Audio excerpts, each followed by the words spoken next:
Assalamualaikum ibu-ibu profesional sekalian. Di sini saya ingin membagi sedikit pengalaman saya membacakan buku untuk anak-anak saya.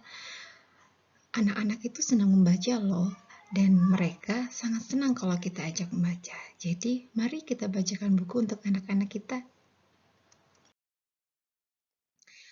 Menurut web yaitu kidshealth.org, manfaat membacakan buku untuk anak itu sangat banyak sekali. Jadi yang pertama, dia bisa mengajarkan tentang komunikasi, karena kita membacakan mereka sembari bercakap-cakap, jadi mengajarkan bahwa untuk komunikasi itu ada timbal balik seperti itu.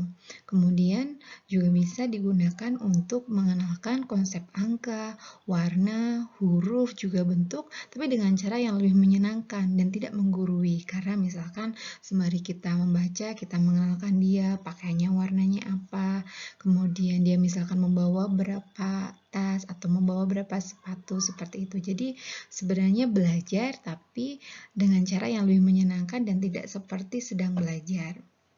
Kemudian juga membangun keahlian mendengar, memori, dan juga kosakata. Jelas, karena ketika kita sedang membacakan buku untuk anak akan belajar mendengarkan apa yang ingin kita sampaikan. Kemudian anak juga belajar untuk mengingat apa sih cerita yang ada di buku itu. Dan jelas ditambah dia akan menabung kosakata. Meskipun ketika misalkan kita mulai membacakan untuk anak dari bayi, anak itu belum bisa bicara, nanti kosakata itu akan tersimpan dalam memori dia dan kemudian akan muncul nanti kita seperti dibombardir dengan berbagai macam kata-kata baru ketika anak sudah mulai bisa berbicara. Karena itu memang yang terjadi pada anak saya yang pertama gitu. Jadi anak saya yang pertama dia itu kemampuan bahasanya bisa dikatakan jauh lebih tinggi dari kemampuan bahasa anak seusianya.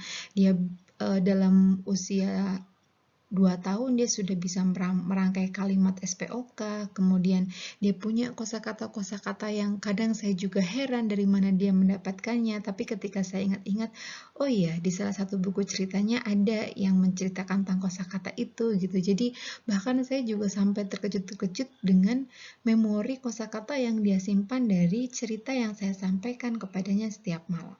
Jadi sangat bermanfaat sekali. Kemudian selain itu juga bisa memberi informasi tentang dunia sekitarnya.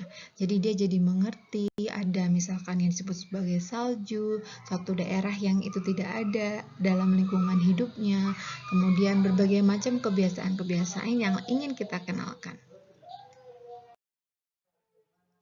Kapan waktu yang tepat untuk membaca? Bisa kapan saja ya Bu Ibu, dari bayi. Tapi terutama kita harus memperhatikan bahwa ketika kita akan mengajarkan membaca, kita harus memikirkan bahwa mereka sedang dalam keadaan kenyang, kemudian tidak mengantuk, bisa sebagai pengantar untuk tidur siang dan juga bisa sebagai pengantar tidur malam. Mari bacakan buku ibu-ibu. Ini adalah salah satu contoh video saya membacakan buku untuk anak saya. Bebas ya ibu-ibu, bisa disesuaikan dan dikreasikan sendiri sesuai yang ingin disampaikan untuk anak kita. Ini juga loh sama kayak loh. Halo, kita nanti main kelereng bareng-bareng ya. Yang bundar-bundar pelontos sama ya. Ini ya. Gilang. Oh iya, unyil gitu. Mari kita terapkan untuk anak-anak kita ibu-ibu. Terima kasih, semoga bermanfaat. Assalamualaikum warahmatullahi wabarakatuh.